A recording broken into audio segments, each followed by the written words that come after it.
Om Swastiastu. Perkenalkan, nama saya Anggur Aditya Pujawan, NIM 2011-0311-13, nomor absen 18, dari kelas PGSD sore semester 5. Baik, di sini saya akan membawakan materi yang berjudul Strategi Pembelajaran Bahasa Indonesia, Strategi dan Media Pembelajaran Sastra yang Inovatif dan Kreatif Berbasis Digital. Baik, yang pertama ada pengertian pembelajaran sastra berbasis digital. Pembelajaran sastra digital mengacu pada teori belajar konstruktivisme.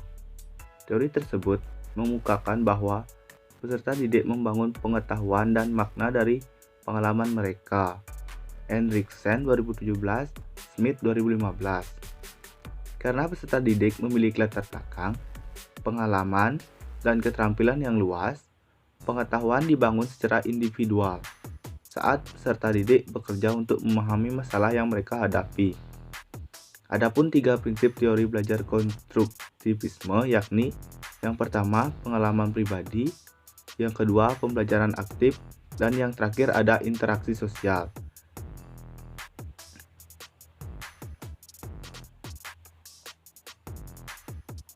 Selanjutnya, ada manfaat adanya teknologi digital dalam sebuah karya sastra. Pandemi mengarahkan masyarakat pada kehidupan new normal, bukan hanya tentang cara menjalani hidup baru dalam keseharian, tetapi pola pikir dan sudut pandang baru yang lebih terbuka terhadap teknologi.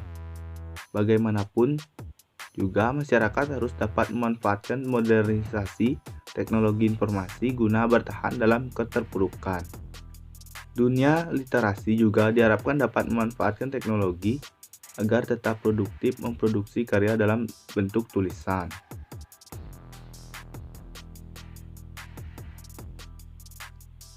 Yang pertama ada sarana publikasi ide kreatif. Perkembangan sastra saat ini cukup bervariatif, bukan hanya tentang dunia fantasi ataupun imajinasi penulis, tetapi ada nilai-nilai sosial, agama, dan budaya. Bahkan politik dapat menjadi bagian dari sastra. Selanjutnya yang kedua ada literasi digital.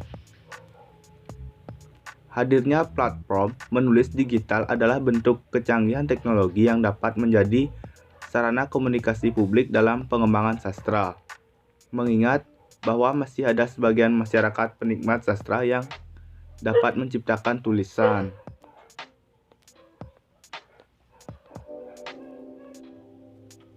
Tetapi tidak berani mempublikasikan karyanya. Alasannya, karya yang dihasilkan belum layak ditampilkan.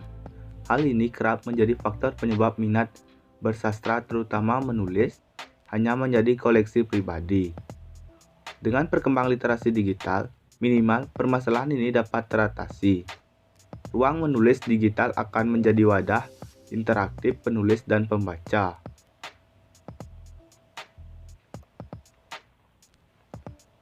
Selanjutnya, pengaruh media, khususnya media digital terhadap pembelajaran sastra. Media digital turut berperan dalam perkembangan sastra Indonesia modern.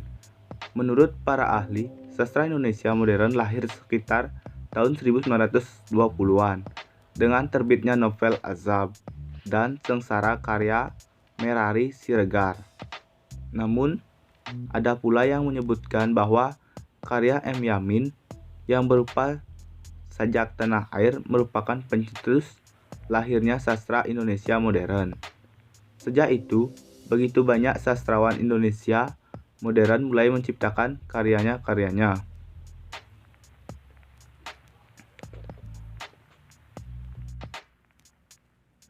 Sastra digital memiliki kelebihan dibandingkan dengan sastra cetak karena lebih fleksibel. Karena para sastrawan tidak lagi perlu melewati seleksi ketat para redaktur atau editor kebudayaan.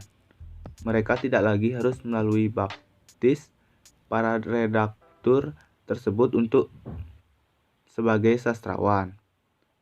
Mereka tidak lagi perlu bermain mata dengan para redaktur. Karya dan nama mereka dengan mudah segera tersebar ke seluruh penjuru dunia. Mereka cepat populer meskipun harus diakui karya-karya mereka mungkin belum sepenuhnya teruji secara artistik.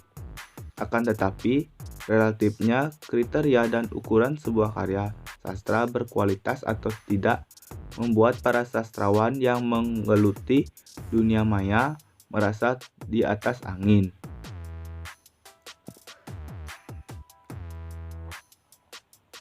Baik, di sini saya akan membacakan kesimpulan dari presentasi saya.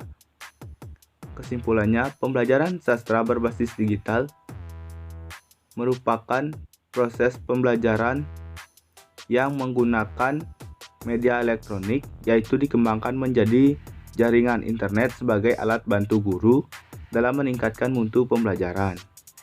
Sekarang di perkembangan dunia digital tidak lagi sekadar mempengaruhi, bahkan telah mengubah perilaku dan kebiasaan masyarakat.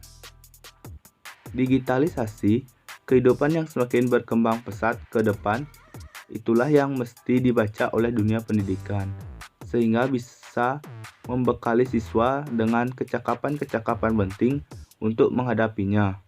Namun, perlu disadari bahwa kecanggihan teknologi tidak dapat menggantikan peran guru. Baik, sekian pemaparan materi dari saya. Semoga video saya ini bermanfaat bagi teman-teman semua.